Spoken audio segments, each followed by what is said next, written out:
What is penetration testing? Penetration testing is often referred to as identifying risk and demonstrating the impact of that risk to the organization being tested, using the same or similar tactics, techniques, tools, and procedures that bad actors use. A penetration tester is often referred to as an ethical hacker, or a white hat. Another function of penetration testing is to ensure the cybersecurity defenses are effective. A penetration tests those defenses in place to ensure they work. It is often performed by a single analyst or a team of penetration testers, qualified and experienced in looking for risk on devices and, more importantly, personnel that work for the organization. Often the goal of a penetration test is to breach the organization's security defenses and access sensitive information, or maintain a presence inside the organization. It often involves using hacker tools, free and commercial, to scan systems or test humans to find risks. Other tools may be used to exploit a risk to find further risks inside the system. If you have a defense in-depth methodology, think of it like an onion. Even if one layer is breached, then other defensive measures prevent the penetration tester moving any further. So if a penetration tester exploits a missing patch and gets beyond the first layer of the onion, you would hope the tester will be thwarted from getting any further by other defensive measures you have in place, like antivirus. But what if the penetration tester gets access to a system due to a missing patch? Then they can begin to move laterally, undetected, as the AV cannot detect the actions. The penetration tester has found not just one, but two flaws in the defenses of the organization.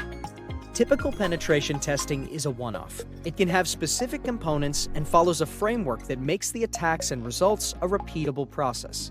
It is therefore time-limited and doesn't see temporary cracks, mistakes, misconfigurations, and/or shadow IT departments turned off for the duration of the test. It cannot know what the organization looked like the day before the test, nor can it state with any certainty what the organization looks like after the test has been completed. It is a point-in-time snapshot, a photograph, if you will, of the security posture of the organization. It also is limited in its understanding of the business processes, root cause findings. In effect, due to the nature of a one-off test, it rarely maps impact of the risks to the business, as it cannot understand the business in the short period of the test. This is where Red Spy 365 differs. There is no time limit. It is continuous in nature. It can identify new risks, remediated risks.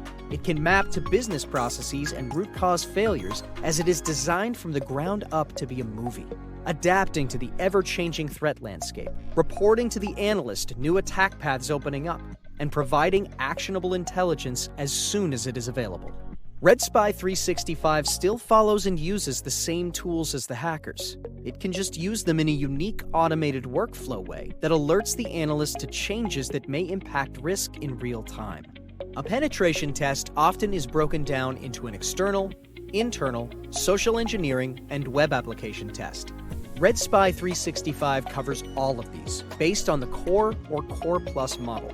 A core Red Spy 365 tests the external and social engineering aspect of penetration testing, whereas the Core Plus tests all the core and adds internal testing.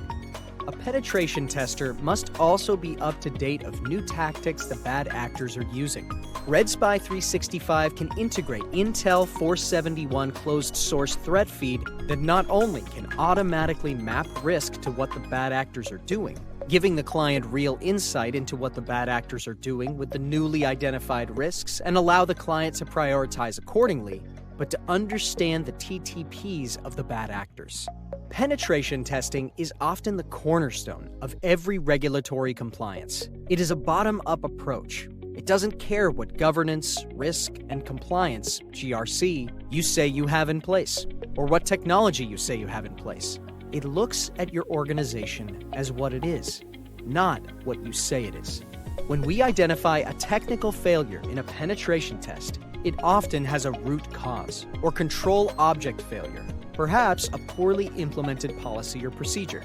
An example of this would be missing patches that allow a penetration tester to gain access to a system, but the policy and procedure states that they are updated each week. There is obviously a gap. It is this gap that needs to be addressed. Penetration testing is the good guys, mimicking the bad guys, and telling you proactively what you need to do to prevent the real bad guys from compromising your organization. The bad guys or girls are coming at you 24/7, 365 days of the year. You need to think accordingly.